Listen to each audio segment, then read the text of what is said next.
e na esperança em Cristo Jesus. É a nossa oração, em nome do Senhor. Amém, amém. Vamos nos colocar ainda em pé, leremos o texto do Salmo 125. Compartilhe com alguém a passagem do Salmo 125, faremos a leitura responsiva. Eu vou ler os versículos ímpares e peço que vocês respondam fazendo a leitura dos versículos pares. Salmo 125 é um cântico de romagem. Geralmente nós fazemos a abertura dos nossos trabalhos fazendo a leitura de um salmo. Salmo 125, eu leio os versículos ímpares. Por favor, leia em voz audível os versículos pares. Os que confiam no Senhor são como um monte de Sião, que não se abala, firme para sempre.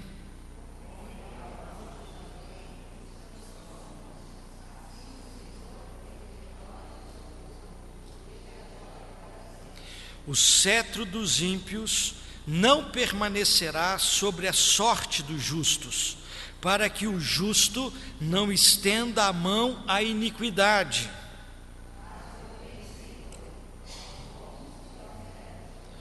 Quanto aos que se desviam para sendas tortuosas, levá-los ao Senhor, juntamente com os malfeitores, paz sobre Israel. O salmo tem início dizendo: os que confiam no Senhor são como um monte de Sião, que não se abala, firme para sempre. Nós vamos entoar o hino de número 177, e o poeta sagrado, inspirado nessa passagem, compõe um hino onde ele diz: firme nas promessas do meu Salvador, cantarei louvores ao meu Criador. Fico pelos séculos do seu amor, firme nas promessas de Jesus. Quem está firmado em Cristo, continua firme, firme, sempre firme.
sentar. Nós queremos saudar a todos os nossos adoradores, especialmente também os nossos visitantes. Nós temos hoje conosco, nos visitando, não é pela primeira vez, mas é uma visita especial, a mãe da nossa missionária Luciana. Pedi para que ela se coloque em pé. Isso, seja bem-vinda mais uma vez. Sabemos que ela é lá da região de São José do Rio Preto. Seja bem-vindo, volte outras vezes. Há mais alguém que nos visita nessa tarde, para nós podermos saudá-los, abraçá-los nesse instante, em nome da igreja? Alguém que nos visita pela primeira, segunda vez? Creio que não.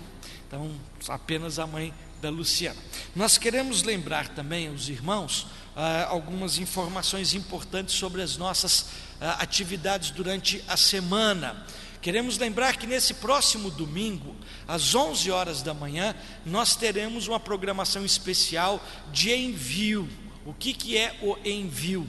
É o grupo de jovens, adultos da nossa igreja, que muitas vezes aproveitam o período de férias e vão para missões. Então, domingo agora, às 11 horas da manhã, nós estaremos enviando um grupo de jovens, juntamente com o presbítero Jordão, do trabalho de missões da igreja, para o Complay. O que é o Complay? É um congresso indígena que acontecerá esse ano, lá na região de Cuiabá, na Chapada dos Guimarães. Nós teremos uma representatividade da nossa igreja presente nesse congresso.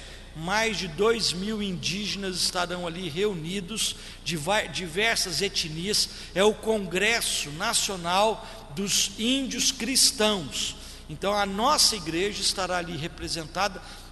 Alguns jovens estarão indo do grupo Oxigênio, e também o presbítero Jordão e a Rosa estarão acompanhando.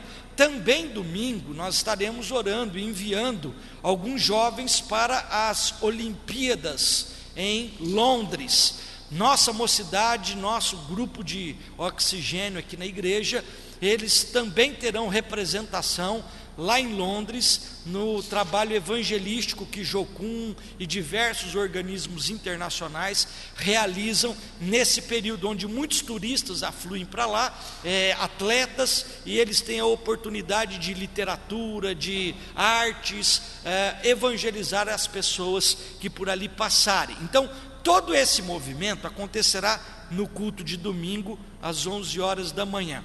E para você que vem ao culto de domingo às 11 horas da manhã, você vai ter a oportunidade de receber esse material. É um material que estará sendo distribuído, você não vai pagar absolutamente nada, mas é um material que fala sobre os 30 dias do Ramadã, o mês do Ramadã. Não é propriamente 30 dias, mas é um mês. Na cultura muçulmana, o mês é obedecido pelas luas, né? Mudou a lua, 4 luas, mudou o mês. Então não chega propriamente a 30 dias. A partir do dia 20 de julho até o dia 18 de agosto, acontece no mundo muçulmano aquilo que eles chamam de o mês do Ramadã. O que é o mês do Ramadã? É um tempo de oração e de jejum que esses povos muçulmanos cultivam em busca de fortalecimento, crescimento e expansão da fé islâmica.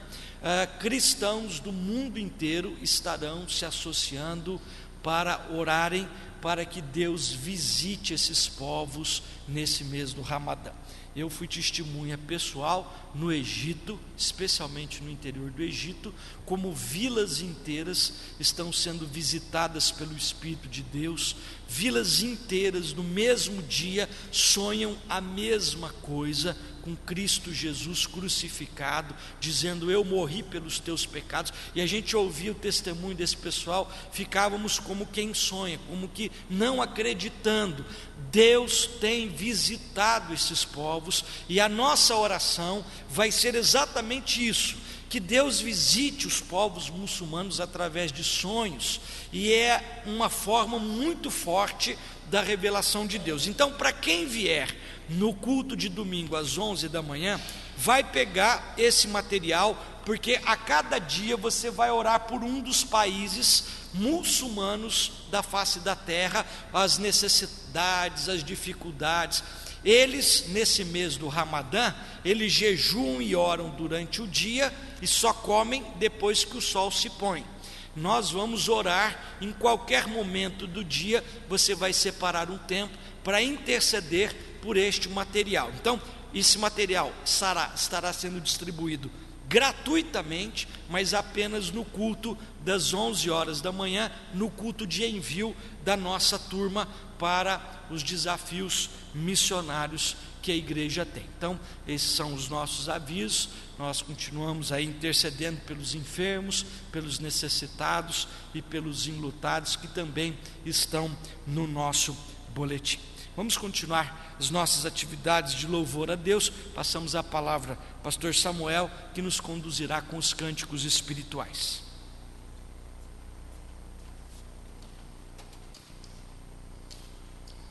Amém. Bom estarmos aqui nessa tarde. Vamos louvar ao Senhor juntos. Eu quero convidar a se colocar de pé.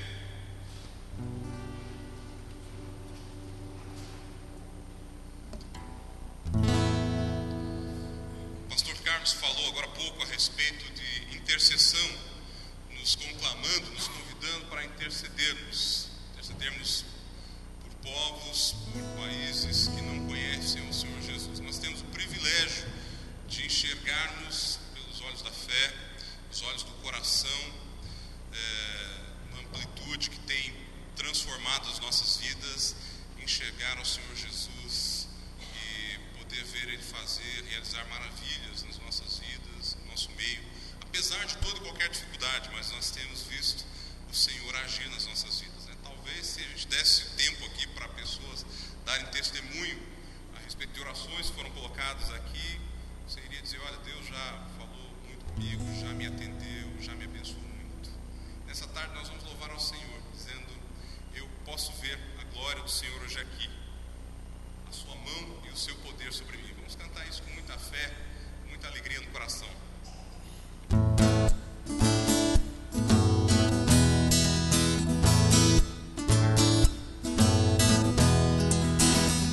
Vejo a glória do Senhor hoje aqui, a sua mão, o seu poder sobre mim, os céus abertos hoje eu vou contemplar, o amor desse Deus.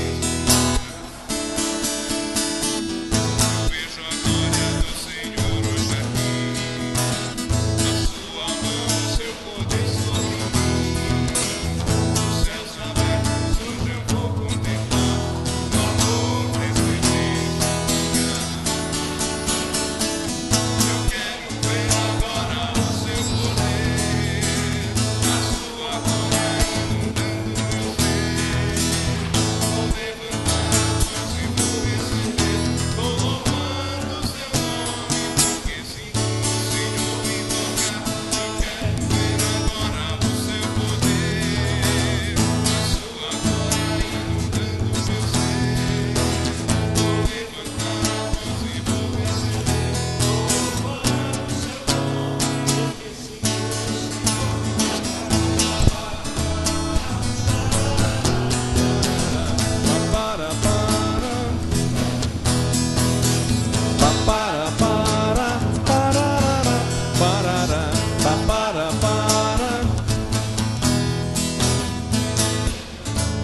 Senhor hoje aqui, a sua mão, o seu poder sobre mim, os céus abertos hoje eu vou contemplar, o amor descer nesse lugar.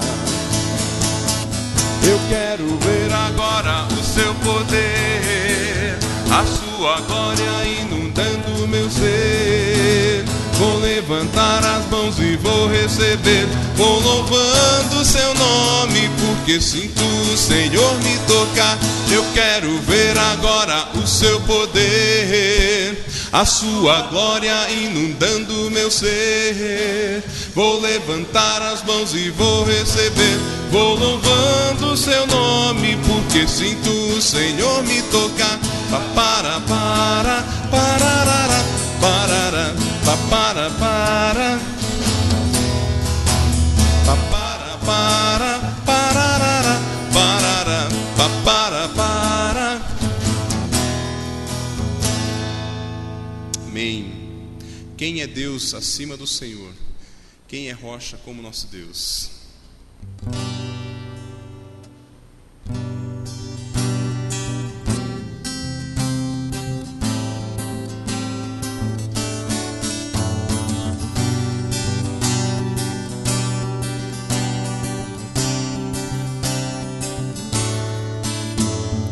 Quem é Deus acima do Senhor? E quem é rocha como nosso Deus? Dá força e proteção, Ele é a torre de libertação para quem confia no Senhor. Quem é Deus acima do Senhor? E quem é rocha como nosso Deus? Me treina pra lutar, me mostra onde devo eu andar. Glória ao nome de Jesus. Dá força e proteção, Ele é a torre de libertação. Olha, confia no Senhor.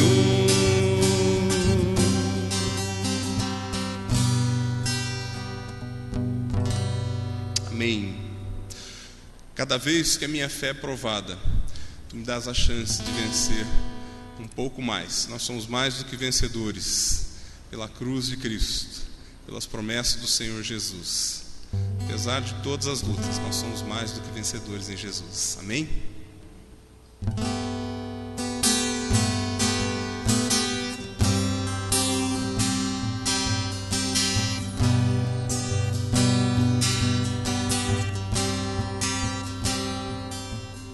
Cada vez que a minha fé é provada, Tu me dás a chance de crescer um pouco mais. As montanhas e vales, desertos e mares que atravesso me levam pra perto de Ti. Minhas provações não são maiores que o meu Deus e não vão me impedir de caminhar. Se diante de mim não se abrir o mar, Deus vai me fazer andar por sobre as águas, rompendo em fé. Minha vida se revestirá do Teu poder, rompendo em fé. Com ousadia vou mover o sobrenatural. Vou lutar e vencer, vou plantar e colher. E a cada dia vou viver rompendo em fé.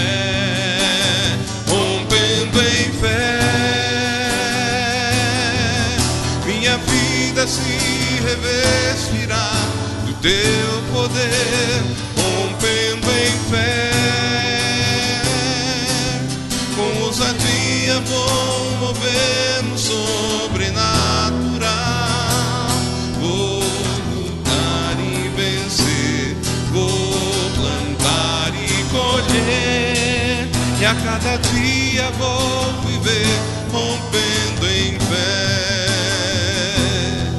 A cada dia vou viver rompendo em fé.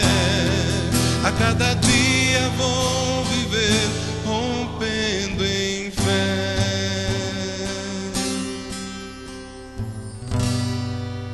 Amém. O último cântico dessa tarde: aclame ao Senhor. É por causa do Senhor Jesus que nós estamos aqui. E eu creio que Ele já estava aqui antes de nós. Ele é o maior interessado em estar aqui com a gente e ouvir as nossas orações e também falar conosco. Que esse cântico seja também uma preparação para o teu coração, para a mensagem do Senhor Jesus hoje para nós, para o que Ele quer falar aos nossos corações. Que os nossos corações estejam realmente com essa intenção de ouvir Ele falar.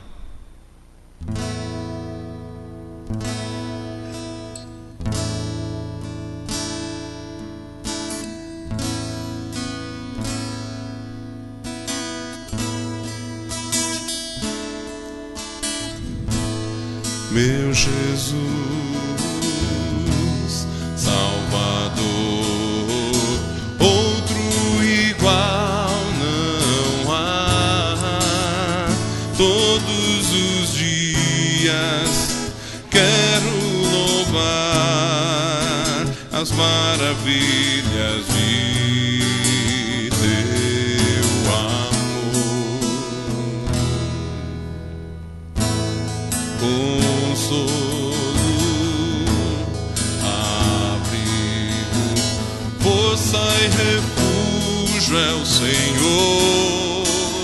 Com todo o meu ser, com tudo que sou, sempre te adorar.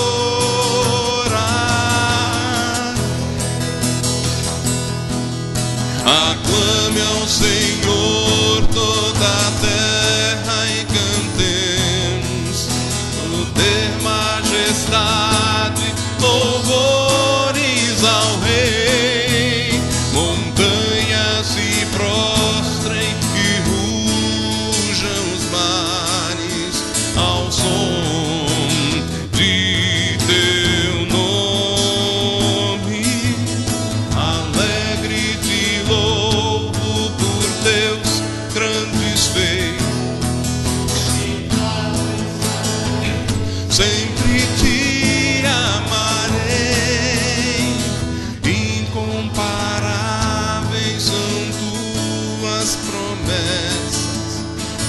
Incomparáveis são tuas promessas.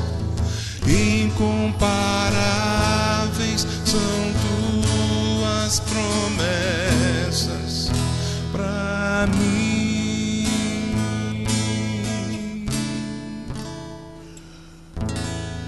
Ainda em pé, dê as mãos à pessoa que está do seu lado.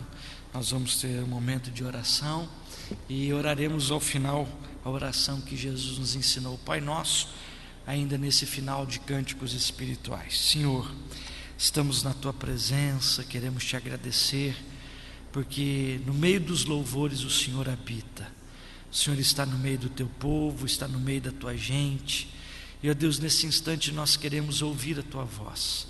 Fala conosco, Senhor. Silencia, Senhor, o nosso coração, para que possamos escutar a voz do Senhor, Deus Todo-Poderoso, Senhor de todo o universo e de toda a eternidade.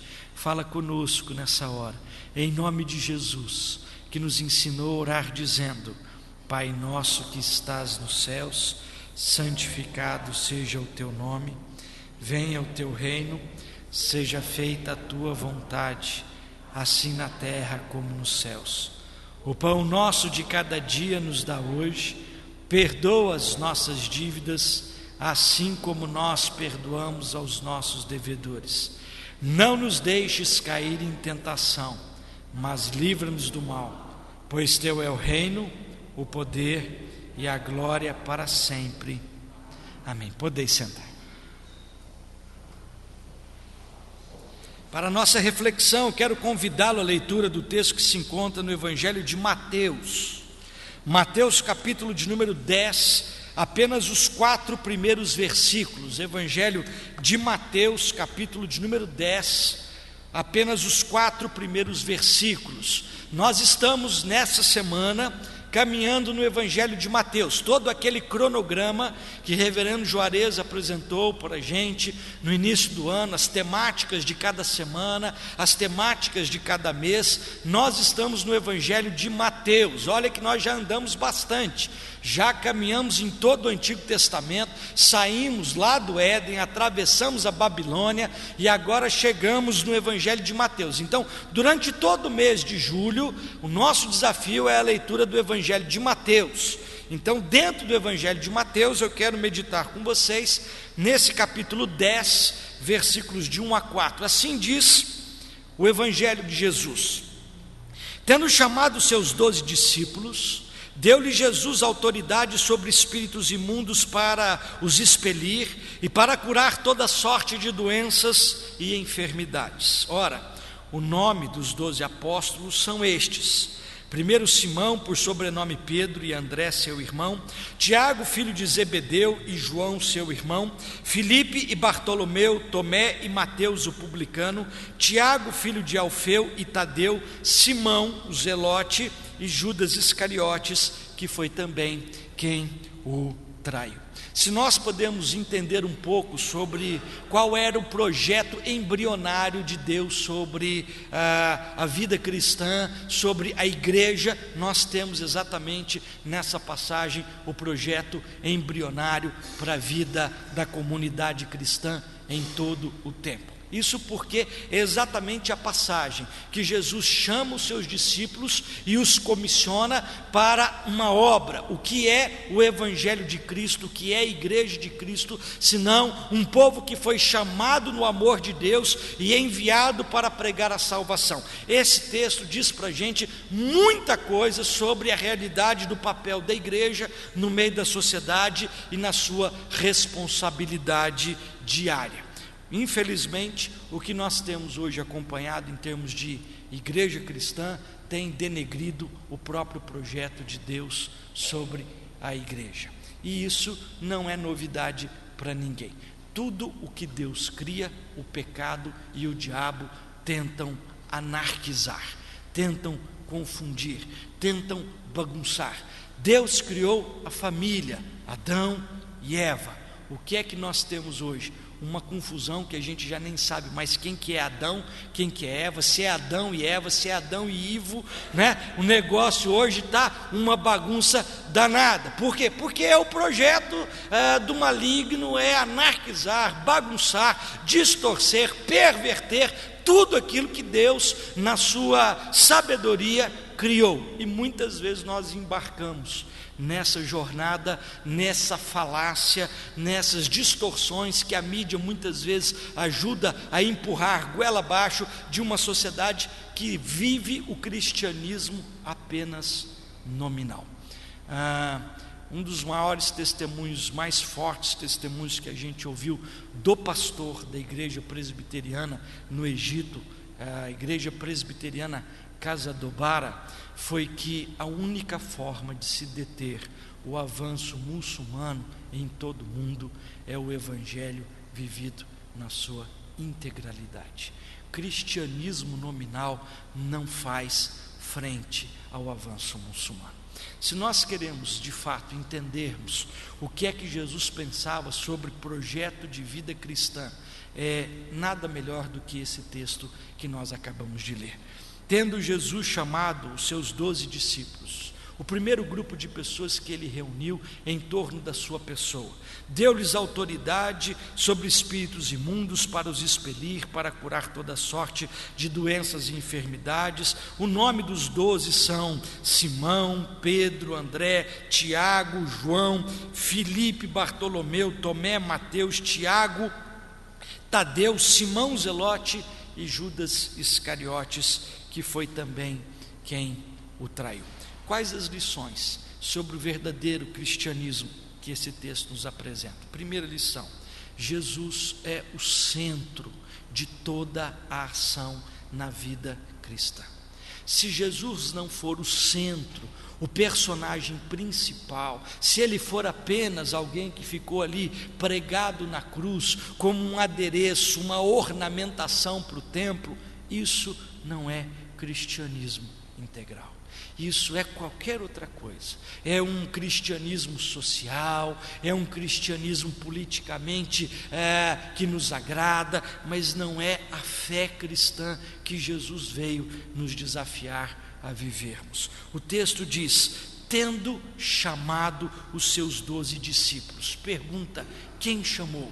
Quem é o sujeito da ação? Quem é a pessoa que faz a ação de convocar, de chamar, de reunir? E o texto diz: deu-lhe Jesus. Quem convoca, quem chama, quem impulsiona, quem envia é Jesus. Se no evangelho que nós vivemos, Jesus é apenas uma peça de adereço, é apenas um adorno na nossa casa, nós não vivemos um evangelho sério.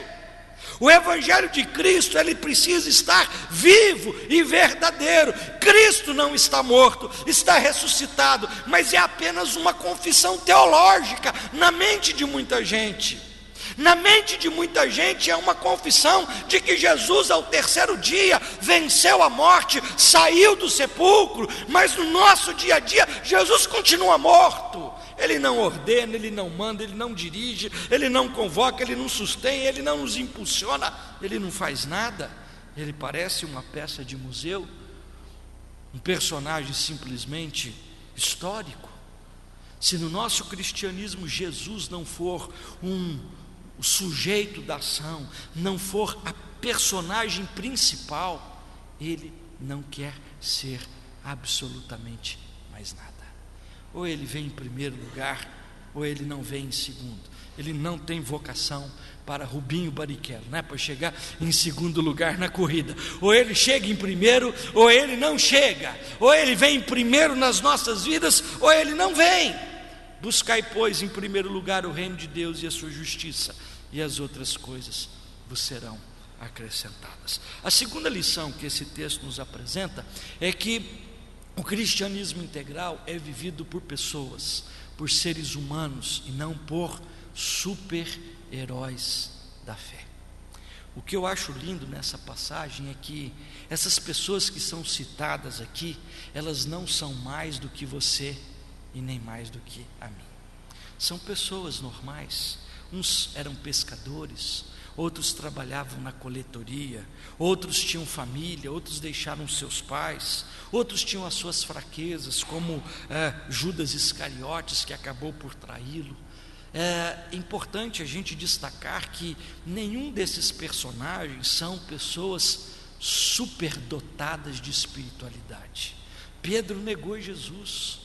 Alguns desses personagens não tiveram sequer qualquer vislumbre de destaque nos evangelhos. Por exemplo, você tem alguma passagem bíblica onde você tem a citação de Tadeu pregando o evangelho, convertendo pessoas, ou por exemplo de Bartolomeu.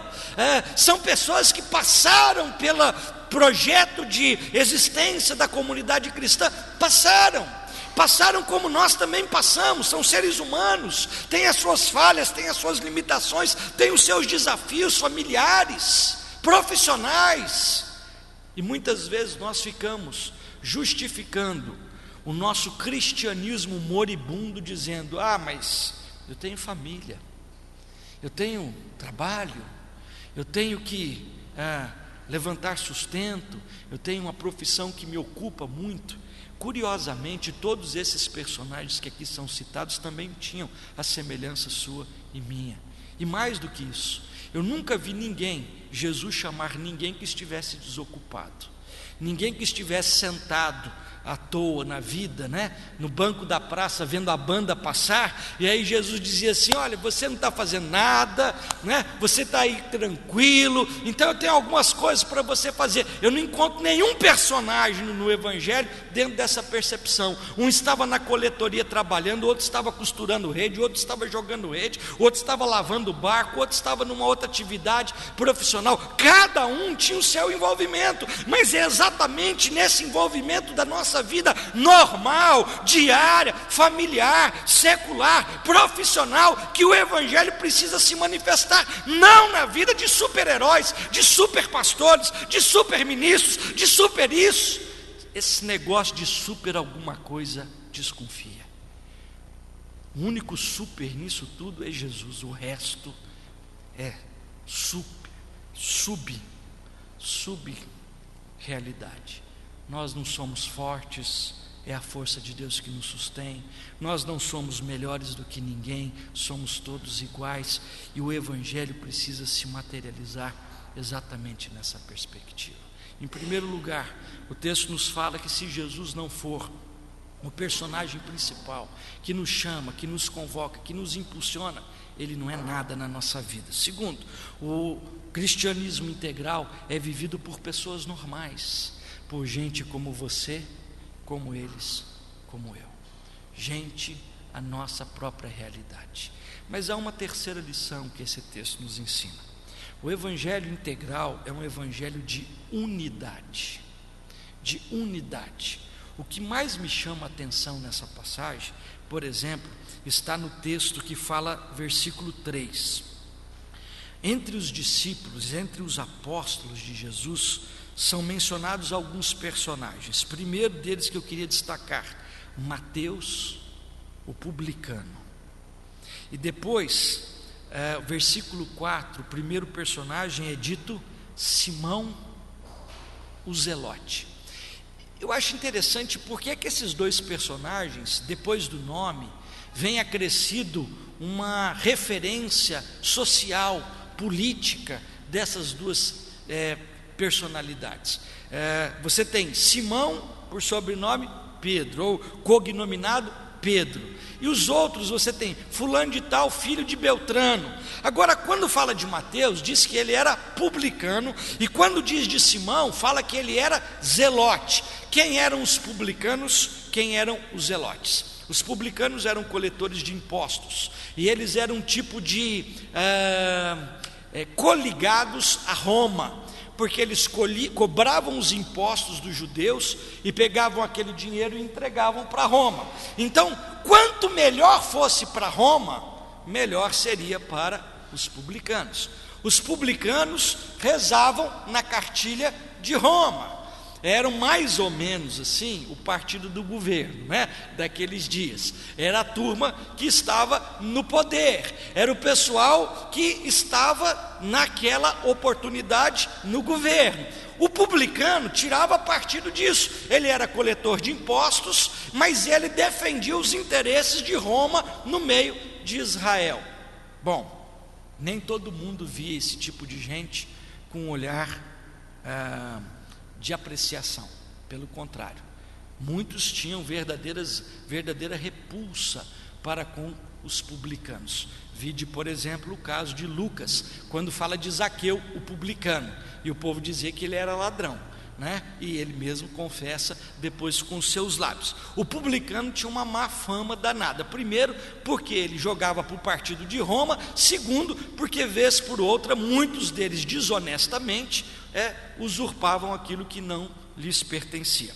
Agora o verso de número 4 diz de outro personagem, Simão, o Zelote. Se o publicano era aquele sujeito que defendia o partido de Roma, os interesses de Roma, o Zelote era um grupo social, político, religioso, xiita.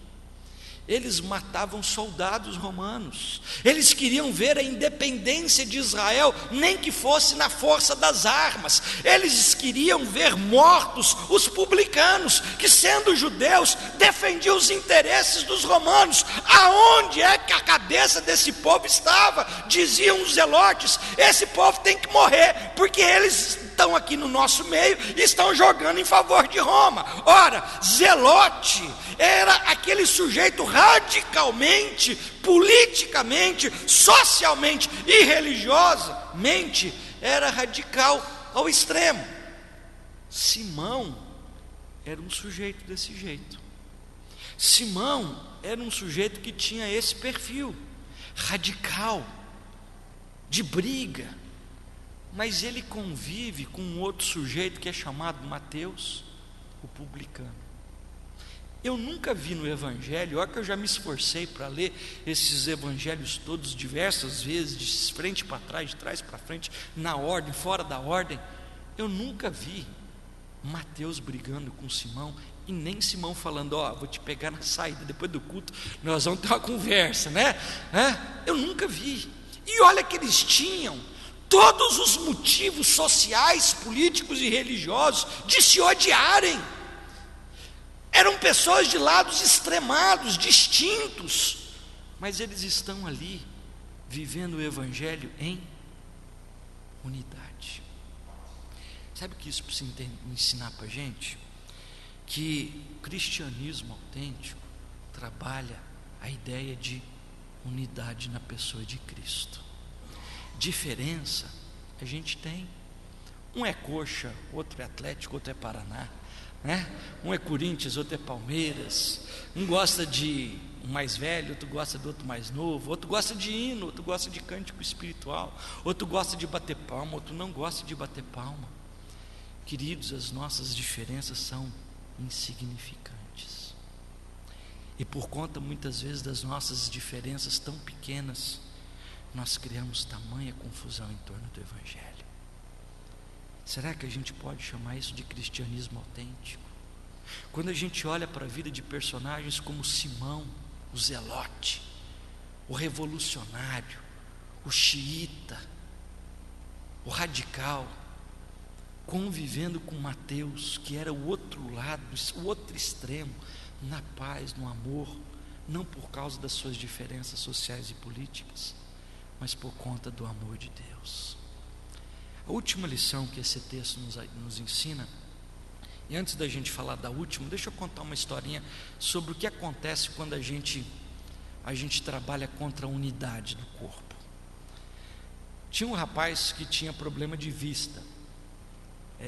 Ele não estava enxergando direito, apesar dos seus belos olhos azuis, ele não estava enxergando direito. Não sou eu, não.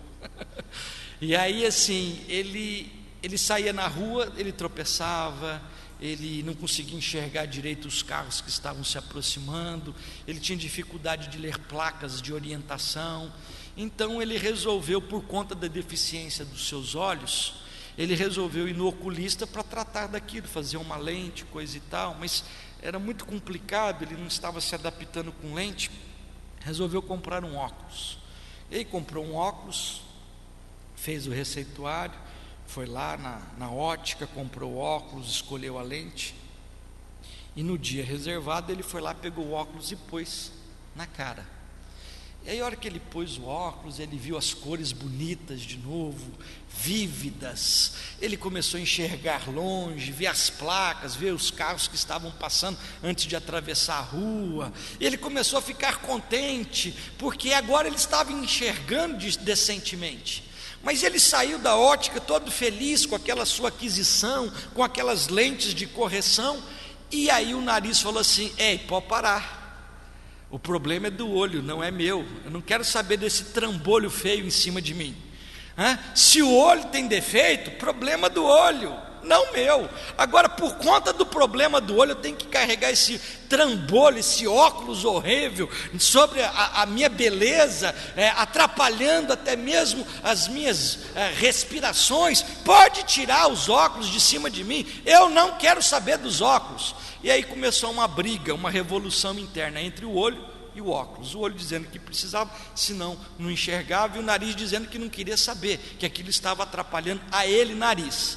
Mas a briga do nariz com o olho foi ficando tão grande, porque o dedo foi tomando a defesa do nariz, e o outro foi tomando defesa do olho, e o corpo todo estava revoltado com aquela situação. Então o rapaz resolveu tirar o óculos para acabar com a briga, porque o nariz estava reclamando demais.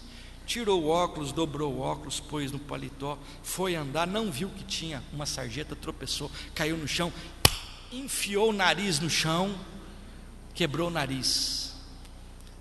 Aí, sabe o que aconteceu? Além do nariz ter que carregar o óculos, estava cheio de esparadrapos sobre ele, né? Quando a gente não preserva a unidade do corpo, quem sai machucado somos nós mesmos. Nós mesmos. Tem muita gente na igreja machucada, porque se esqueceu que o Evangelho integral trabalha a ideia da unidade, a despeito das nossas diversidades. Mas a última, então, importante lição, o verso de número 4 diz uma última lição: Simão Zelote e Judas Iscariotes, que foi também quem o traiu. O evangelho autêntico traz em si uma tensão com aquilo que é falso. Verdadeiro e falso vivem dentro do evangelho de Cristo uma tensão.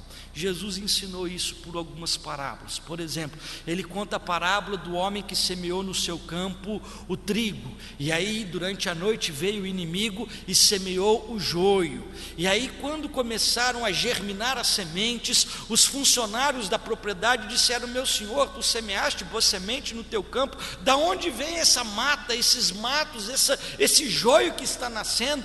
E o Senhor disse: o inimigo semeou o joio no meio do meu trigo. E os servos disseram: quer que nós tiremos o joio? E o Senhor disse: não, deixai-os crescer juntos até o dia da colheita. Veja que a primeira referência que Jesus fala sobre essa tensão é que dentro do evangelho nós temos o verdadeiro e nós temos o que é falso, o joio e o trigo. Uma outra parábola que Jesus contou sobre essa realidade diz a respeito dos que estavam pescando à beira-mar, e eles lançaram as suas redes e começaram a trazer as suas redes, e a Bíblia diz que na parábola, dentro das redes estavam peixes bons e peixes ruins, mas os pescadores não podiam saber quais eram um, quais eram o outro, até que a rede chegasse à beira-mar. E quando a rede chega à beira-mar, os peixes bons são separados e os ruins são jogados fora. Assim, Jesus aponta para a gente que o evangelho é a mesma coisa. Na nossa caminhada cristã, nós vamos conviver com o verdadeiro e com o falso. Jesus diz assim, no vosso meio, ainda dentro do evangelho de Mateus, no capítulo de número 7, Jesus diz sobre isso: tomar cuidado, acautelai-vos dos falsos profetas, versículo 15 do capítulo 7 de Mateus, que vos apresentam disfarçado de ovelhas, mas são lobos roubadores. Pelos frutos os conhecereis. Será que colhem porventura uvas nos espinheiros, ou figos nos abrolhos? Assim, toda árvore boa produz bons frutos, toda árvore má produz maus frutos. Não pode a árvore boa produzir frutos maus, nem a árvore má produzir frutos bons. Veja que Jesus fala sobre verdadeiro e falso, sobre bom e ruim, convivendo lado a lado, porque o grande desafio do evangelho autêntico, integral, é que nós de fato anunciemos e mostremos com caráter, com a vida, com o compromisso, com os valores, com os princípios que nós temos, a diferença de uma realidade e de outra. Para a gente finalizar, esse texto do capítulo 10 de Mateus, quando Jesus chama os seus discípulos para segui-lo, há algumas lições especiais sobre o evangelho verdadeiro e integral, autêntico, de acordo com a vontade de Jesus, para a sua igreja em todo o tempo. Primeiro, se Jesus não for um personagem principal, ele não é nada. Ele que tem que nos chamar, Ele que tem que nos visitar, Ele tem que nos encaminhar, nos impulsionar a irmos e pregarmos o Evangelho, a nos dar autoridade sobre espíritos imundos, a curar toda sorte de doenças e enfermidades. Isso vem de Jesus. Segundo, o Evangelho verdadeiro é composto de pessoas normais, não é de gente super alguma coisa, super homem, super crente, é gente normal. Gente que tem falha, gente que tem família, gente que tem lutas, gente que tem seus compromissos pessoais, mas é exatamente no ambiente desse que o Evangelho se manifesta efetivamente e eficazmente. Terceiro, o Evangelho autêntico é um Evangelho que trabalha a unidade, a despeito das nossas diferenciações. E por fim, o Evangelho autêntico, ele traz uma tensão com aquilo que é falso.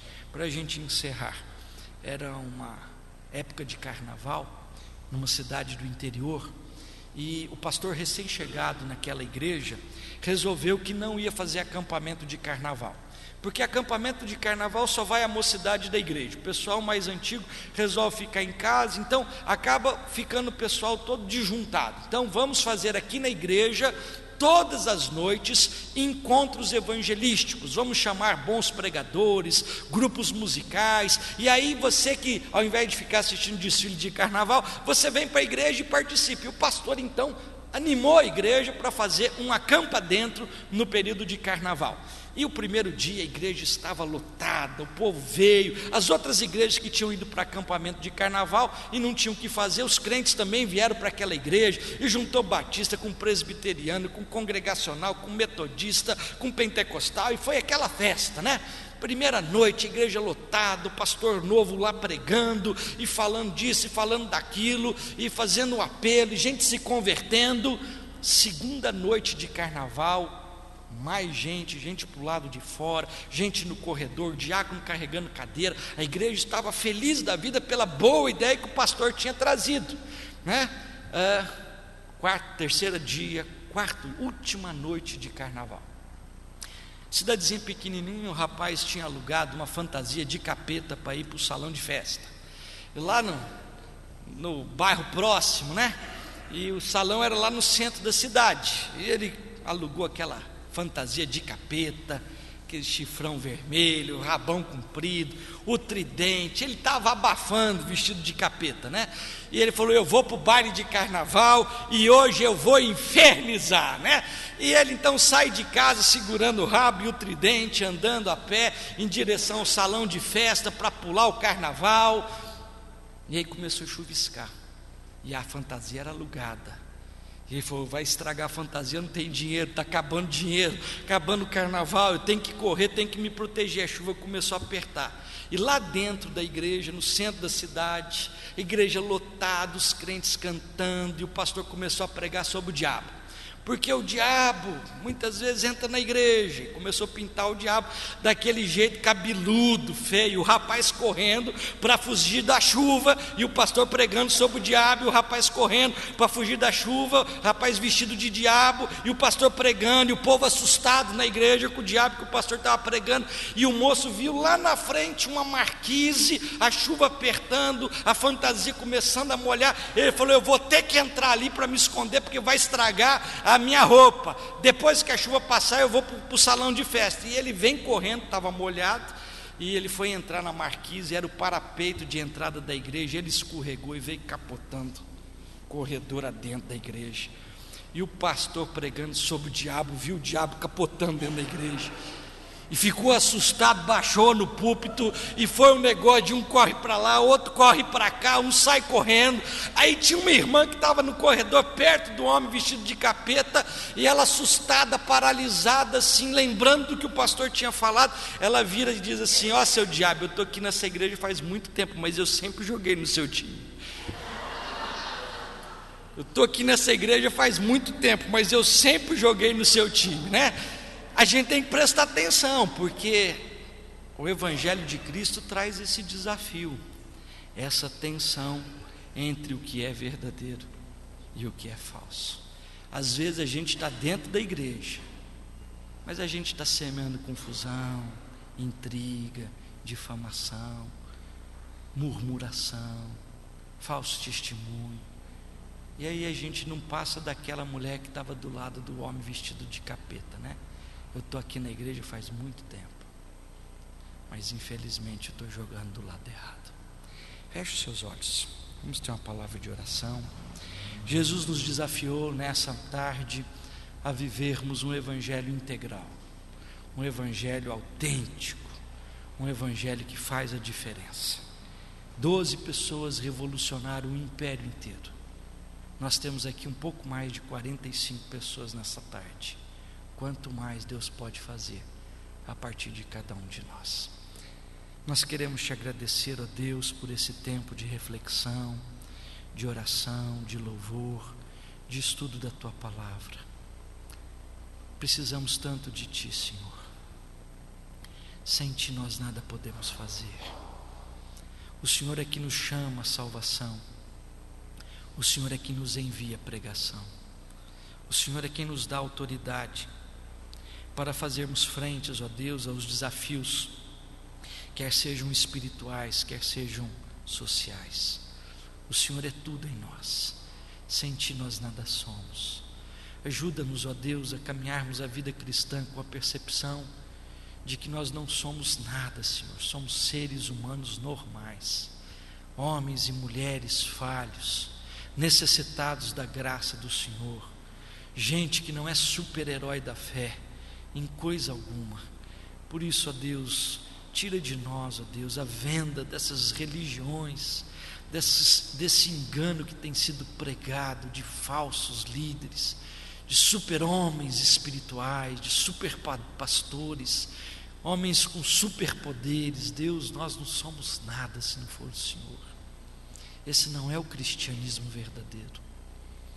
Que o Senhor nos ensine a viver em amor, em meio às nossas diferenças, a convivermos entre publicanos e zelotes, debaixo da graça do Senhor.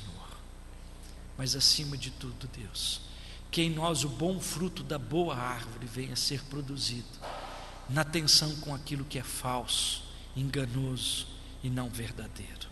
No meio dos 12 apóstolos, um era falso, 11 eram verdadeiros. Um ali estava, mas jogava no time do diabo, traiu Jesus, entregou o Senhor, o abandonou por 30 moedas de prata. Livra-nos, ó Deus, do engano, livra-nos, ó Deus, do falso, dá-nos um cristianismo verdadeiro na vida de cada um de nós, hoje e para todo sempre. Que a graça do nosso Senhor e Salvador Jesus Cristo, o amor de Deus, o eterno Pai, a comunhão, a consolação, o poder e a edificação do Espírito Santo sejam sobre todos nós, hoje e sempre. Amém e amém. Dê um abraço na pessoa que está do seu lado.